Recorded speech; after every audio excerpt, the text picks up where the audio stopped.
Welcome to the summary video for the 2016 Great Ontario Yield Tour. My name is Mo Agostino, Chief Commodity Strategist with Farms.com Risk Management, also known as the Marketing Man. And we've got the Corn Guru, Greg Stewart, the Agronomy Expert with Maizex. The tour happened between August 15th and August 26th, and we had two final events, one on August 25th at John Jacomet's Elevator in Winchester, Ontario, and then the final event on September 1st at Canada's Outdoor Farm Show in Woodstock, Ontario at the Maizex Dome. Thank you to all the farmers that attended. We had over 100 farmers in the Eastern event and over 140 in the Western event, and also thank you to all the hosts and sponsors for the first ever Ontario Yield Tour. We also want to thank, huge thanks to all the team leaders and scouts that helped me and Greg along the tour, the 2-week tour, and all the corn and soybean samples that we took, and all the pictures and on Twitter, and our hashtag ONYield16. Our Twitter account was @FarmsMarketing.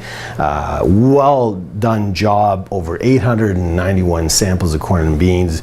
Greg, it's finally over, but you know, we traveled thousands of kilometers across Ontario for 2 weeks. We visited a lot of different counties. What can you conclude about this year's tour, and what stood out to you? Sure. Well, if we jump right to the numbers, we're looking at a prediction of about 149 bushels per acre for corn. So that's significantly down from our 5-year average and from last year's record yield of over 170 bushels the acre. Soys, we're in at 43 bushels per acre. So that's again down from our 5-year average. So those are sort of critical numbers. That was sort of the essence of the yield tour. But lots of other things jumped out as we drove around and as our team sampled fields. So dry weather was particularly a theme almost everywhere we went, with maybe the exception of the extreme southwest. So Elgin County or Chatham, Kent, or Essex got a fair bit of rain during the critical period, and their yields are going to be average, heck, maybe above average.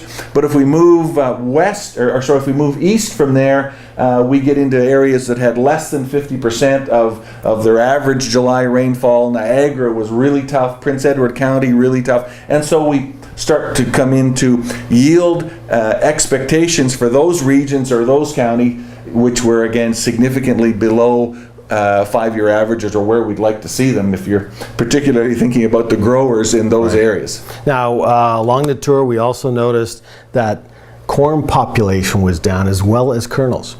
Yeah, so this is probably one of the biggest surveys of actual ear counts. And so by that, Mo, we mean that our people that were out sampling didn't just count plants, count stand, they counted solid ears. Right. And we ended up at 29,500 as being our average ear count per acre, which isn't a horrendous number, right? But it does represent that we'd have a significant number of fields where they were down into the 24, 25, 26,000 good ears per acre, and that's going to be a pull down on yield in those growers' operations, and will sort of give us a chance to say, hey, what could we do to improve ear count? And that's mostly a May decision, planter setup, seed bed, fertility, et cetera, et cetera. So there are some intriguing numbers that come out of the survey, and that ear count is an intriguing one. And last question, we had a lot of knowns in our crop tour. One of the unknowns is how the crops finish. Right. One of them being kernel weight. Last year we had kernel weight that was off the charts. It really just took everybody by surprise. Do you think that can happen this year? Well, you hit the nail on the head. We do a real nice job in the yield tour of getting the knowns. So our ear count, the kernel count, which is a combination of how many rows around each ear is, how deep or how long those ears are, and so you can come up with kernels per acre. Right. But then you've got to divide it by, well, what's it gonna take in terms of how many kernels is it going to take to make a bushel, and that maybe gets into the art and the science of a yield tour. So we used a fairly conservative number in terms of arriving at the 149. If we have, or continue to have, really excellent grain filling conditions, and some of those ears that we saw that were pulled back 2 inches from the end, but the remaining 4 or 5 inches have really high kernel weights, then yeah, we could see that 149 estimate might be on the low side. If we get big kernel weight, that number could get up into the 150s, 157 without maybe too much problem. Most likely that's going to happen in the deep southwest where crop conditions were better. Right.